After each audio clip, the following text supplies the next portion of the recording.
Bueno, arranquemos. No sé, por alguna razón no está capturando bien el codificador, así que vamos a arrancar ya con las preguntas. Me pueden ir escribiendo ahí en el chat.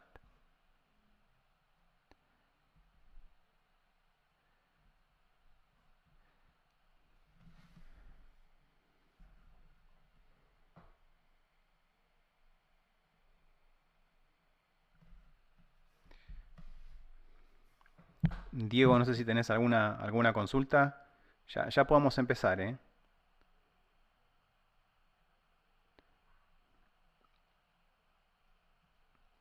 Escriban simplemente las consultas acá en el chat y arrancamos.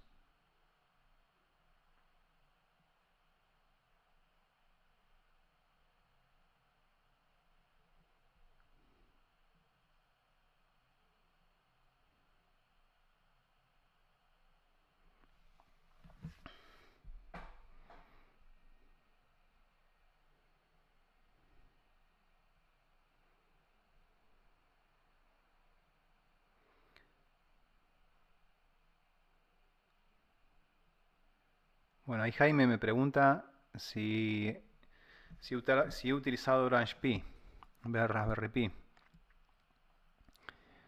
Bueno, entiendo que Orange Pi es un desarrollo, creo que chino, que ha tratado de seguir el diseño o ha copiado un poco la idea de lo que es Raspberry Pi. La verdad que no las he utilizado estas placas. Sé que hay gente que las usa. Yo siempre he utilizado para experimentar y para implementar también proyectos y demás Raspberry Pi.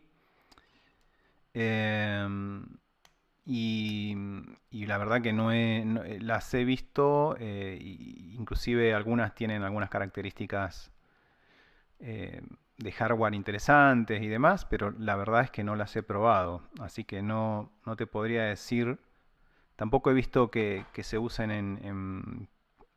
en productos comerciales. En cambio sí he visto muchos ejemplos de productos comerciales que se basan en Raspberry Pi.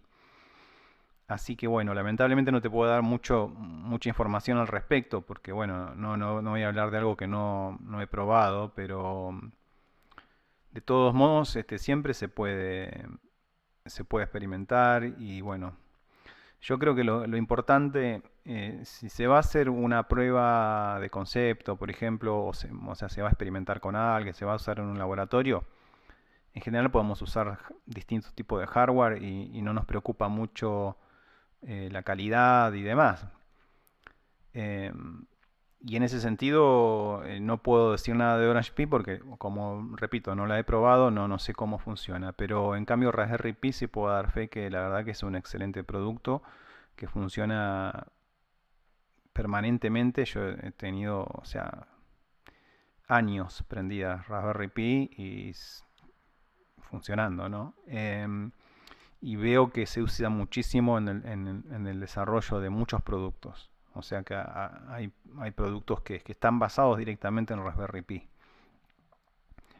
Productos de distintos tipos, ¿no? Puede ser, por ejemplo, ya otra vez mencionaba clientes delgados, que están basados en Raspberry Pi.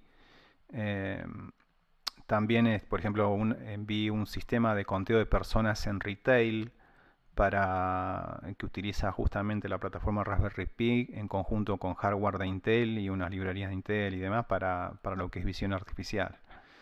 Así que lo que puedo decir es que realmente Raspberry Pi se puede usar en productos comerciales y no puedo decir nada, lamentablemente, de Orange Pi en ese sentido. De todos modos, siempre hay que tener como una visión abierta y probar y ver qué es lo que funciona en cada caso, pero si yo tuviera que ir con un producto comercial, iría directamente con Raspberry Pi porque me genera confianza.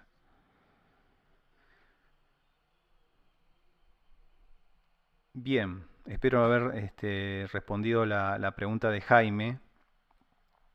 Cualquier cosa, sí, si quieren repreguntar o hacer necesita alguna aclaración, me volvés a preguntar, Jaime. Voy a seguir con la pregunta de Diego.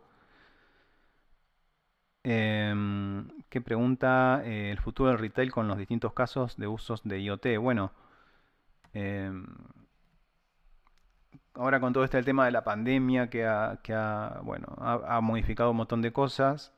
La verdad que se ha impulsado muchísimo las soluciones de IoT en todos los mercados y especialmente en el mercado retail porque, bueno, sabemos que hoy hay distintos tipos de dispositivos, desde dispositivos que miden la cantidad de dióxido de carbono en el aire para ver si está ventilado. Vemos también todo el tema de la detección de mascarillas, el conteo de personas que hay dentro de un local. Bueno, hay un montón de aplicaciones y me parece que bueno, que lo del retail va a ser, la penetración va a ser cada vez mayor, ¿no? O sea, después también hay obviamente sistemas de control de stock, eh, puede haber sistemas de control de activos, no sé, por ejemplo, asegurarse que un equipo, una máquina o lo que sea permanezca dentro del local, o bueno, cosas por el estilo. Así que después también en todo lo que son las soluciones de localización de personal eh, a través de distintas tecnologías. Así que yo creo que sí, que tiene una gran... y bueno, ya lo hemos visto, como contaba hoy, los sistemas de conteo de personas para ver cuánta gente entra al local y todo eso, incluso ya se han implementado antes de la pandemia. Antes, o sea, originalmente esta idea era para ver cuánta gente entraba al local y a cuánta gente se le vendía y encontrar ratios ahí de, digamos, de efectividad en la venta y demás. Ahora, si bien el motivo es otro, que es para ver cuánta gente está dentro del local, por el tema del contagio y demás, bueno, básicamente la tecnología que se usa es exactamente la misma, es decir, usamos la tecnología que con fines comerciales la podemos usar para fines sanitarios también. Así que sí, veo que ahí hay muchas posibilidades en lo que es retail, sobre todo en las cadenas. Eh, no sé si tanto en los pequeños comercios todavía, porque tal vez haya algunas cuestiones de costos que todavía no sean accesibles, sobre todo bueno, en nuestros países, para usar ese tipo de tecnología en pequeños comercios. Pero sí las grandes cadenas, las franquicias, bueno, todo lo que es supermercado, todo eso, sí, también está el tema, por ejemplo, del control de los equipos de frío en los supermercados, o sea, del monitoreo de los equipos de frío. Bueno, hay un montón de aplicaciones, ¿no? Así que creo que es un gran mercado que va a crecer, ¿no? Que va a crecer cada vez más. Y bueno, como siempre las soluciones tienen que ser eh, globales o tienen que estar pensadas desde un punto de vista estratégico. Eh, no nos podemos quedar con algo chiquito que después no se pueda escalar, que no se pueda mantener y demás. Siempre hay que pensar los proyectos, aunque se arranquen por lo pequeño, hay que presentarlos como que luego van a ser grandes, como para que después sean manejables y no nos quedemos eh, con una cosa que no sirve.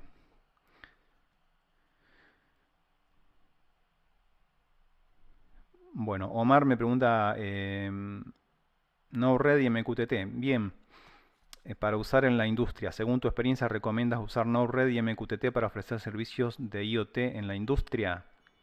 Sí, bueno, MQTT es el protocolo, podríamos decir, por defecto, ¿no? De todas las aplicaciones IoT tiene un montón de ventajas. Una de ellas es el tema del muy bajo consumo de energía, de que los paquetes son cortos, de que se puede enviar en vínculos de comunicaciones que incluso pueden que no sean tan confiables o que sean, digamos, recorran largas distancias. Así que sí, MQTT para mí es el protocolo principal de IoT. En el caso de las actividades, digamos, de las instalaciones industriales, hay que tener en cuenta que la industria usa una serie de protocolos que son propios de la industria y que digamos que no están presentes a lo mejor en otro tipo de mercados que tienen que ver con, por ejemplo, todos estos protocolos como Modbus o los protocolos también propietarios de los PLCs y todos estos equipamientos que tradicionalmente utilizan una variedad grande de protocolos, ¿no? Algunos abiertos y otros propietarios. En ese caso, habría que ver el tema de cómo se hace la interfaz entre estos protocolos, por ejemplo, y un Gateway MQTT. He visto por ejemplo, una opción que se utiliza mucho y que además siempre se ha utilizado, ¿no? Son ese OPC, los protocolos basados en OPC, eh, que es básicamente una especie de gateway que hace la traducción entre todo lo que son los protocolos industriales y otro tipo de protocolos abiertos. Entonces, con un server OPC uno podría generar esos valores inyectarlos a lo que es la red de datos y ahí ya digamos, con cualquier librería se levanta, se conecta uno contra ese servidor OPC y levanta los datos y después hace con esos datos lo que quiera. Los puede mandar a un sistema IoT en la nube, por ejemplo, o un sistema IoT local. Y eso lo puede hacer bueno, a través de MQTT, a través de HTTP o de alguna otra implementación, ¿no es cierto? O sea, así que lo que es importante para mí en el ámbito industrial es justamente encontrar esa unión entre lo industrial y lo que es IT, podríamos decir, ¿no? O lo que tiene que ver con el mundo IoT. Así que sí, y Node-RED, la verdad que, bueno, yo no, acá lo estamos viendo desde un punto de vista más de monitoreo de la infraestructura, de los valores que toma, o sea, no lo estamos pensando como un sistema de control, ¿no? Sabemos que los sistemas industriales necesitan un control, una reacción rápida, entonces por eso utilizamos PLCs y demás. O sea, no podemos hacer un control industrial, por ejemplo, con Node-RED, ¿no? No podemos hacer un control industrial. Pero sí podemos generar digamos, todo el manejo de los datos que generan los sistemas industriales, ¿no? Y podemos visualizarlos en una pantalla, podemos escribirlos en una base de datos, podemos enviarlos a otros sistemas, podemos generar reportes. Inclusive podríamos hasta generar algún tipo de notificación vía correo electrónico o vía a través de un hardware, no sé, que enciende una luz o lo que sea, o que nos mande un SMS. Así que sí, IoT ahí encaja en el tema de los datos que generan. Nosotros siempre que pensamos en IoT tenemos que pensar por supuesto en los datos, porque uno hace IoT justamente para obtener datos. O sea, eh, así que bueno, desde el punto de vista industrial me parece que eso es lo importante, ¿no? Ver cuál es el gateway, cuál es el punto de unión entre lo industrial y el mundo de IoT, que generalmente, como dije, termina siendo un servidor OPC, y entonces, bueno, después ver qué hace uno con esos datos, que ya digo, o sea, lo más común es guardarlos en una base de datos, eh, presentar la información en una pantalla, enviar notificaciones de distinto tipo, hacer después analíticas sobre esos datos, etcétera, que es todo lo que nos ofrece el mundo de IoT, que es justamente poder sacarle el jugo a estos datos que nuestras máquinas industriales ya están generando. Bien, seguimos con la consulta de Andrés, que pregunta, ¿cómo se pueden comunicar unos sensores que están en una locación remota para transmitir información a Internet? Bueno, ahí en ese caso Yo habría que ver cuál es la infraestructura de comunicaciones con la que contás en ese lugar. Puede ser que tengas, por ejemplo, una infraestructura, o sea, que tengas presencia de comunicaciones celulares. En ese caso hay que ver qué tipo de comunicación celular tenés. Puede ser 2G, 3G, 4G. em, y qué tipo de servicios corren sobre sobre esas redes. En caso de que corra 4G, puede haber algún servicio de IoT que ya esté disponible, ¿no? En 4G. Em, Creo que SNB IoT es uno de los servicios. Em, y está CAT-M, pero yo ahora en este momento no me acuerdo si eso es para 4G o si viene con 5G. 5G también trae todo em, posibilidades muy grandes de conectar dispositivos. Digamos, tienen servicios diferenciados para lo que es IoT justamente. Bueno, si no existe conexión celular, yo iría por una solución tipo LoRaWAN, donde uno puede alcanzar unos cuantos kilómetros sin la presencia de internet, o sea, de ningún otro tipo de señal y sin la presencia de energía. Es decir, uno podría alimentar ese sensor con una batería que dure años o inclusive hasta ponerle un panel solar y que además dure, además de lo que tiene de batería, esa batería se vaya cargando y bueno, puede durar muchísimo tiempo más también. Pero, por ejemplo, hay nodos de LoRa que duran hasta 10 años con una batería, ¿no? También obviamente depende de la configuración que le pongamos y demás.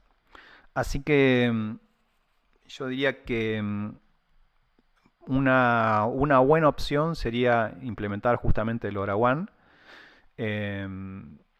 por todas las características que tiene, que no es necesario pagar una tarifa mensual porque la red es tuya. Es una red no licenciada, o sea, el espectro es no licenciado, se puede usar sin pagar licenciamiento. Em, se- bueno, podés gestionar toda la infraestructura y, y bueno, y tiene muy bajo consumo de energía y permite obviamente transmitir una pequeña cantidad de datos unos cuantos kilómetros. Con línea de vista, por ejemplo, con una buena línea de vista al nodo, se pueden llegar a obtener hasta 30 kilómetros desde el gateway hasta el nodo que tiene el sensor.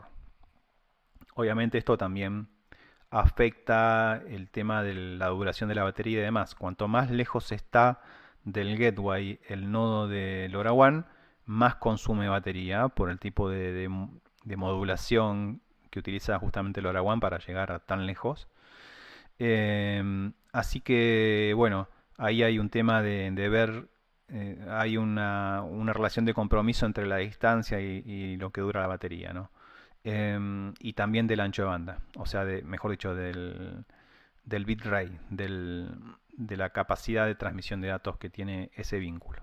Cuanto más nos alejamos del gateway, menor es la capacidad de transmisión de datos, si tardamos más tiempo en transmitir los datos, porque se usa un factor de spread mayor y consumimos más energía porque al estar más lejos permanece la transmisión, o sea, tarda más también al usar un bitrate más bajo, mucho más bajo, tarda mucho más en transmitir la misma cantidad de información y por lo tanto consume mucho más energía. Pero bueno, todo esto se puede configurar y hacer digamos, los ajustes para que para obtener la mejor solución de compromiso, ¿no? Entre una cosa y la otra. Por ejemplo, si el sensor, en vez de transmitir, por ejemplo, cada 10 minutos, lo podemos hacer que transmita cada 15 minutos o cada 20 minutos, si no es algo que varía demasiado. O inclusive podemos hacerlo que transmita cada una hora. O sea, eso depende mucho de la aplicación, pero bueno, son todos factores que hay que tener en cuenta justamente para ver eh, cómo se maximiza el uso del hardware, de la batería y demás. Bueno, espero que haber contestado tu... Yo creo que sin tener mayores datos, la verdad es que recomiendo usar LoRa. si hubiera alguna disponibilidad de alguna infraestructura de comunicación, o sea, en la presencia de alguna señal de celular, bueno, se podría evaluar. Hay que tener en cuenta que bueno, que depende del tipo de tecnología celular que vayas a utilizar, los consumos eléctricos pueden ser importantes, ¿no? Si uno usa 3G o 4G, o sea, el canal de datos que usamos para nuestros celulares, por ejemplo, bueno, va a consumir mucha energía el dispositivo. En cambio, si usamos los canales que están pensados para IoT, va a consumir muchísimo menos. Pero el tema es que muchas veces estos servicios no están disponibles. Entonces, la verdad que yo diría directamente por la opción de LoRa.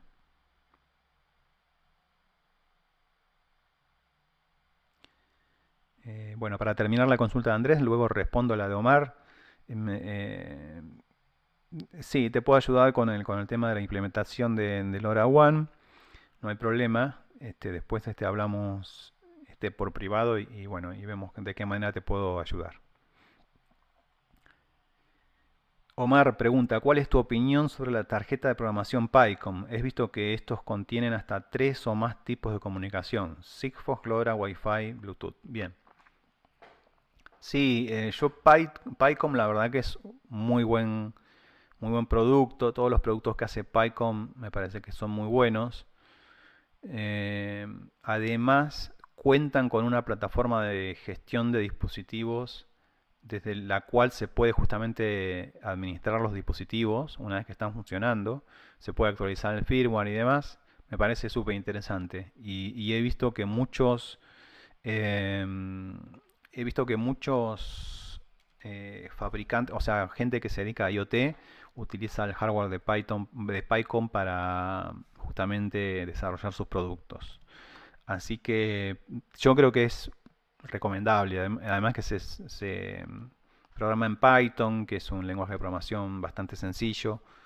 Y hay mucha información, tanto en la web digamos, la web yo tengo un dispositivo PyCom acá, pues justamente por eso estoy hablando de eso. Eh, y por eso lo recomiendo. Entonces, en la web hay muchísima información, hay tutoriales, eh, hay código de ejemplo, así que se puede experimentar mucho y además no es un hardware caro, digamos, se puede empezar a probar haciendo una pequeña inversión. Y sí, tiene todas estas características de que son multicanal en cuanto a las comunicaciones, ¿no?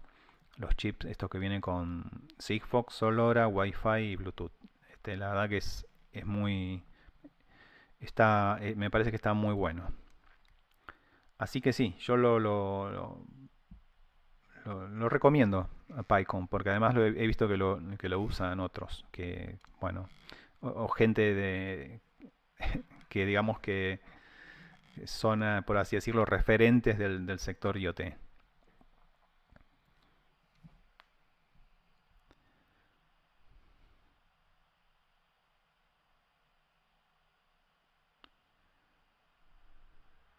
Bueno, hasta aquí me parece que he respondido todas las preguntas, pero si queda alguna más, tenemos tiempo. Así que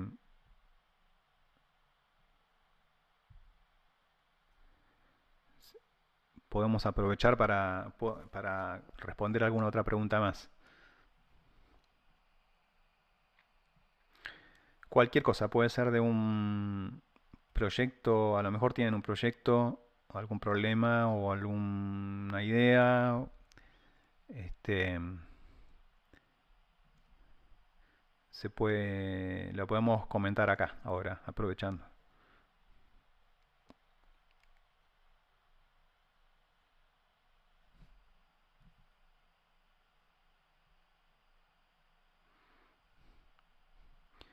Los que no están suscritos al canal, supongo que todos están suscritos, ¿no? Pero si no están suscritos, bueno, les recomiendo que se suscriban porque, bueno, voy a estar publicando más contenido ahora. La semana que viene nomás va a salir una entrevista que le hice a un ingeniero de Intel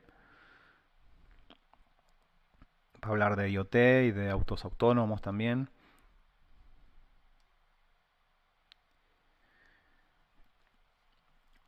Bueno, acá me pregunta Abel qué opino de MicroPython. Bueno, es una tipo de... es una versión reducida de Python que puede correr en microcontroladores. Básicamente es eso. Em, con todas las ventajas que eso acarrea y bueno, alguno podrá decir desventajas también, ¿no? Porque bueno, Python es un lenguaje de programación de alto nivel. Entonces, a lo mejor no es tan eficiente como si yo programara en C, por ejemplo, ¿no? En C++, o una cosa más parecida a lo que, por ejemplo, las librerías que utiliza Arduino, bueno, o que utilizan, ¿no? Otras placas de desarrollo con sus entornos de programación, em, donde uno puede ir a lo mejor un poco más fino. Si bien en el fondo, bueno, después todo se traduce a un lenguaje máquina, ¿no? Pero bueno, puede haber alguna ineficiencia a lo mejor por ese lado. De todos modos, para aplicaciones sencillas, la verdad que es súper útil, y, y bueno, se pueden hacer muchas cosas y yo lo utilizaría sin problema. Creo que se puede usar sin ningún tipo de problema. De hecho, por ejemplo, el hardware que comentábamos antes de PyCom, justamente creo que se llama así PyCom porque justamente usa Python, ¿no? Em, y, y bueno, y la otra opción todavía más eficiente que C sería, o que C++, sería usar directamente Assembler, ¿no? Acá me dice Abel que es muy difícil programar en C. Bueno, si te resulta difícil programar en C, programar en Assembler es 100 veces más difícil. Pero bueno. Pero bueno, ese tipo de lenguajes, o sea, Assembler es en una regla mnemotécnica donde directamente uno ya prácticamente está a un paso de escribir el código máquina, ¿no? El C, lenguaje de programación C o C++, es un espacio, es un escalón intermedio donde uno tiene un poquito más, un nivel un poquito más elevado y bueno, y puede programar con más fácilmente, ¿no? De todos modos, hasta cierto punto sí es un poquito más difícil que programar que en Python, por ejemplo. Recordemos que C es un lenguaje compilado, mientras que Python es un lenguaje interpretado. Entonces también son distintas las filosofías. Bien,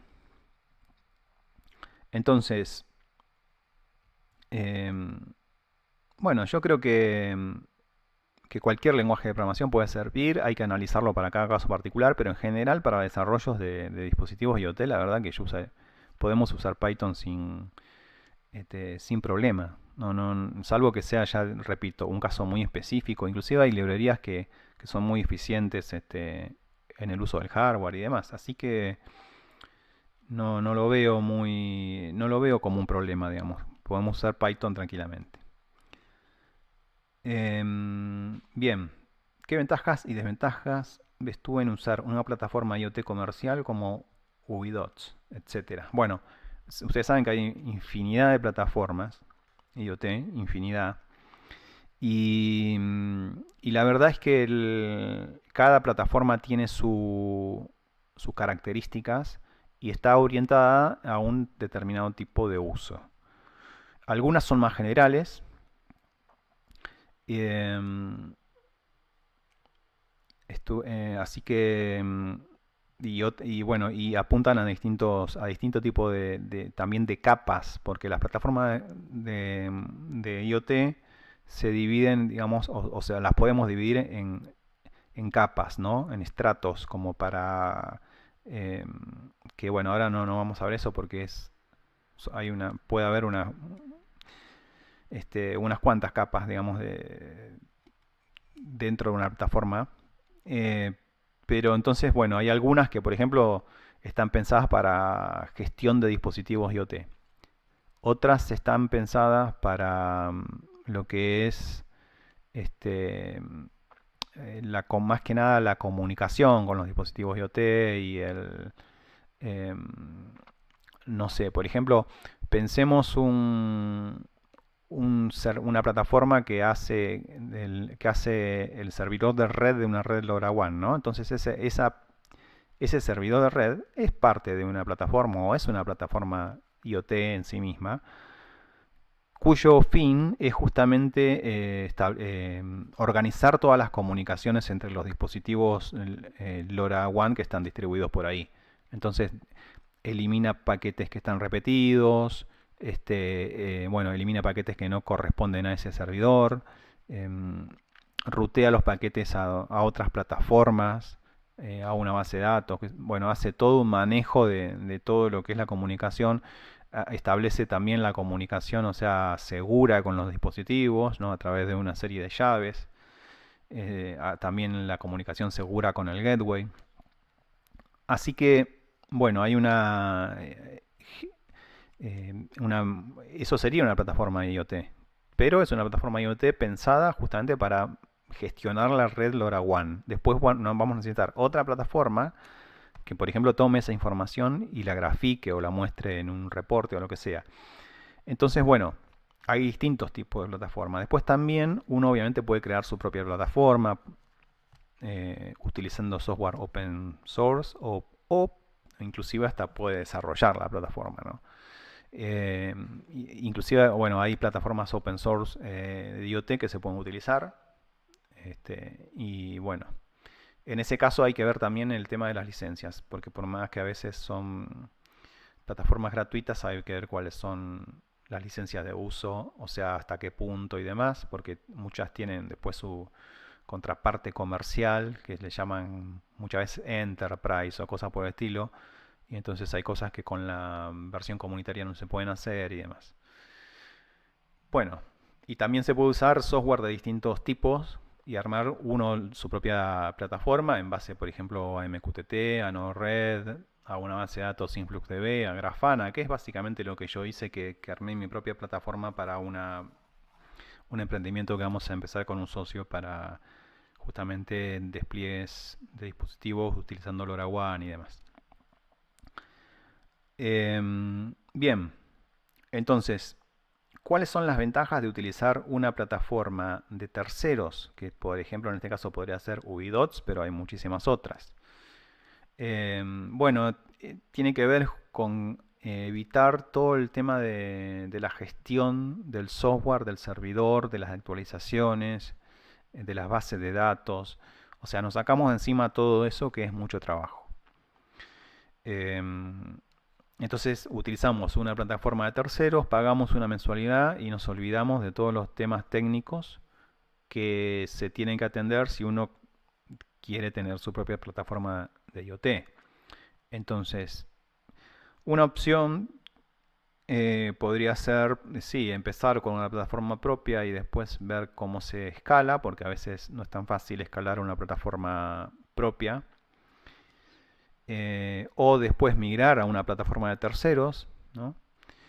O arrancar directamente en una plataforma de terceros. Lo bueno de las plataformas de terceros es que siempre tienen una capa gratuita, ¿no? Es decir, hay planes en donde uno no necesita pagar para poder utilizar la plataforma, ¿no? Con algunas restricciones y demás, pero se pueden usar gratis. Entonces, uno puede hacer una prueba de concepto ahí, puede probar, puede configurar algunos dispositivos, agregarlos a la plataforma, verlo cómo funciona, a ver si a uno también le gusta, no sé, la interfaz de la plataforma, a lo mejor, o es lo que uno está buscando, ver qué características esa plataforma ofrece. Como decía antes, si tiene la capacidad de gestionar los dispositivos a través de la plataforma, o si necesito otra plataforma para hacer eso. Bien, a veces hay que justamente comunicar distintos tipos de plataforma para poder armar un sistema. Supongamos, tomemos de vuelta el caso de LoRaWAN, necesitamos un servidor de red de LoRaWAN y después necesitamos una aplicación, bueno, que tome esos datos y haga algo con esos datos, ¿no? Así que, bueno, opciones hay un montón. Por ejemplo, no sé, por mencionar otra plataforma de gestión de dispositivos, no sé, hay una empresa que se llama Particle que desarrolla justamente está muy orientado a lo que es Wi-Fi y comunicaciones celulares, que desarrolla placas justamente para utilizar mayormente estos dos tipos de comunicaciones. Y bueno, y ellos tienen su propia plataforma en la nube de gestión de dispositivos. Uno puede actualizar el software de sus dispositivos que están conectados a internet directamente de esa plataforma. Y a su vez después puede tomar los datos que generen esos dispositivos desde otra plataforma para graficar y demás. Entonces, bueno, vemos que a veces la selección depende de muchos factores, ¿no? Depende del hardware que vamos a utilizar depende del hardware que vamos a utilizar, va a ser la plataforma a veces que vamos a usar para gestionar los dispositivos. Y ahí también vamos a tener que ver qué otra plataforma usamos para gestionar los datos, los usuarios, etcétera. Tenemos que ver si vamos a necesitar una plataforma que va a ser multiusuario o multitenant, como se dice, que donde uno puede tener, por ejemplo, muchos clientes y a cada cliente de eso puede tener muchos usuarios. Bueno, también hay cuestiones menores que también pueden llegar a ser importantes, como por ejemplo poder usar un dominio propio, ¿no? Hay muchas plataformas permiten justamente de terceros usar nuestro propio dominio, que uno puede decir, bueno, no es tan importante, pero a veces puede serlo, para tener una imagen, no sé, una imagen de empresa y demás. Bien, así que bueno, es muy amplio, la verdad.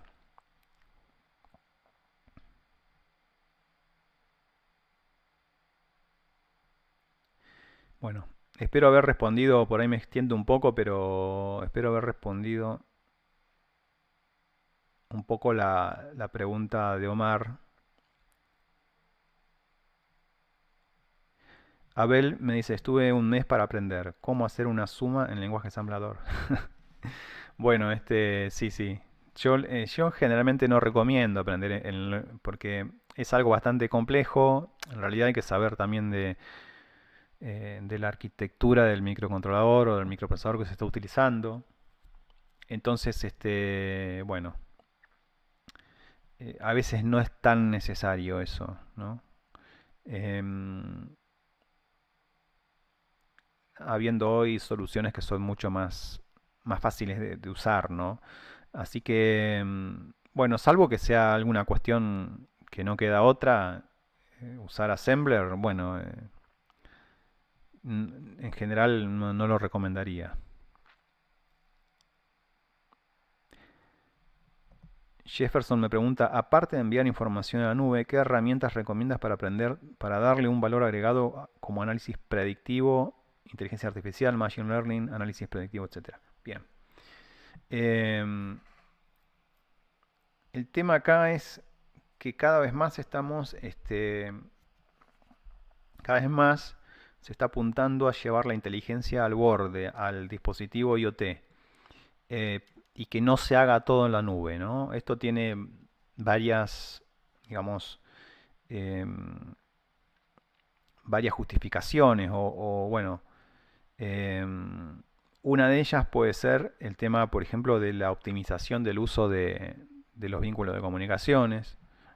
Em, Pongamos, por ejemplo, un dispositivo que se conecta a través de un vínculo de bajo ancho de banda, como puede ser LoRa. Bueno, en ese caso no vamos a poder mandar fotos, ni videos, ni audio. Pero lo que sí podemos hacer es que nuestro dispositivo sí pueda procesar audio, video o imágenes y que nos envíe los datos del resultado de ese procesamiento. Entonces, en ese caso, en vez de estar enviando información multimedia, vamos a estar enviando textos, ¿no? Vamos a estar enviando una cadena de caracteres, un texto, algunos cuantos bytes nada más. Bueno, esa es una manera de evitar justamente tener que utilizar un vínculo de ancho de banda importante, que además nos va a consumir mucho más energía también. em, y tener que mandar toda la información. Bueno, esa es una de las aplicaciones, por ejemplo, donde Machine Learning es muy, muy, eh, muy útil. Después, otro tema tiene que ver con la latencia. Podemos estar monitoreando, por ejemplo, una máquina y analizar el patrón de vibración de esa máquina. Y en vez de estar enviando permanentemente la información a la nube para que un algoritmo en la nube nos determine si la máquina, hay alguna anomalía en el funcionamiento de la máquina, podemos tener un dispositivo con una capacidad de cómputo restringida, porque tampoco es necesario tener eh, gran capacidad de cómputo para correr estos modelos, porque ya han sido entrenados, ¿no? La mayor parte, para el que no lo sabe, la mayor parte del cómputo que se requiere para utilizar Machine Learning no está en la utilización en sí de los modelos de Machine Learning, sino en el entrenamiento de esos modelos. Entonces, una vez que uno tiene el modelo entrenado, uno lo corre sobre un dispositivo que a lo mejor no tiene muchos recursos y bueno, ya hace el análisis sobre los datos que está obteniendo en vivo el dispositivo que está al lado de la máquina. De esa manera, bueno, evitamos un montón de retardos, ¿no? Porque sabemos que para conectarnos a internet necesitamos, bueno, hay mayores retardos. Si tenemos el dispositivo ahí al lado de la máquina, el retardo es mínimo. Incluso puede pasar que en algún momento perdamos la conexión a internet y demás. Entonces hay un montón de cuestiones que hacen que cada vez más se lleve la inteligencia al borde, ¿no? Entonces, eh, sí, esto cada vez existe más. Hay plataformas ya online en donde uno puede entrenar fácilmente sus modelos de Machine Learning.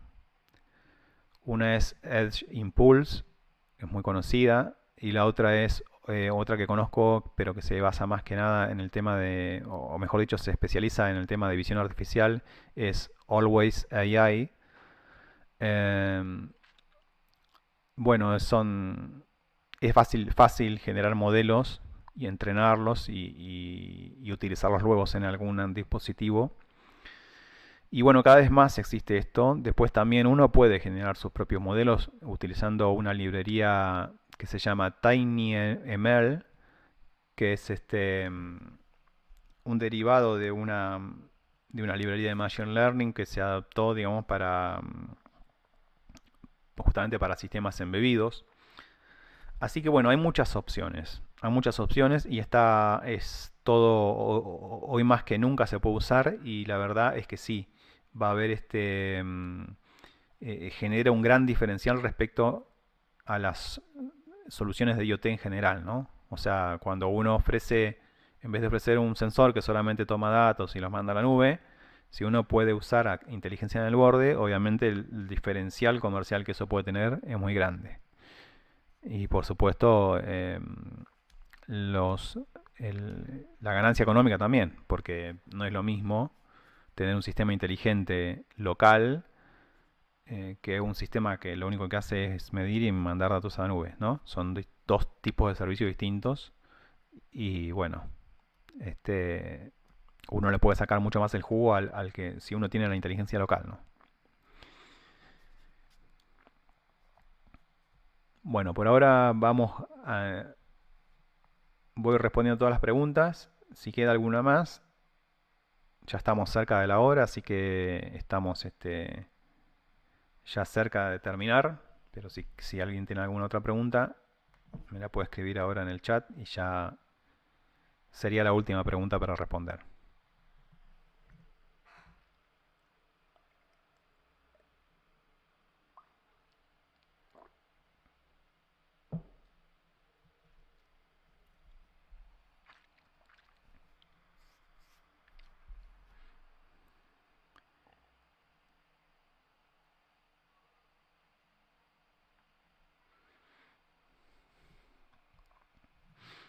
Si no, bueno,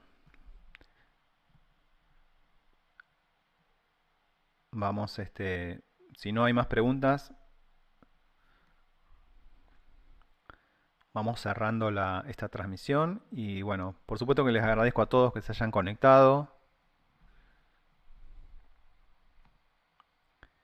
Esto va a quedar grabado, va a quedar acá en YouTube. Lástima que la pantalla no sé por qué salió cortada, pero bueno, es un tema de la... Hacía rato que no usaba el software de transmisión y bueno, este,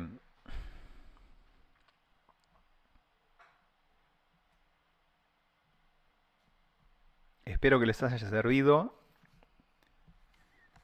Y bueno, cualquier otra cosa, comentario, me pueden contactar vía correo electrónico o pueden dejar los comentarios acá. Em, Recuerden que en los videos o en el blog y demás pueden dejar comentarios, hacer preguntas y demás. Y yo después tomo esas consultas para crear más contenido. Así que, bueno, los invito también a hacer todas sus consultas, todas sus preguntas y demás en los comentarios, ya sea del video o del blog.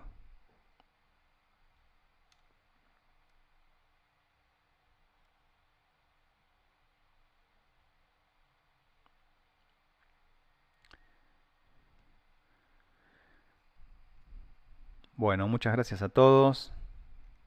Ya estaré haciendo también algo sobre Machine Learning, algún tutorial, alguna eh, en microcontroladores para IoT. Así que bueno, estén atentos. Muchas gracias por haber participado.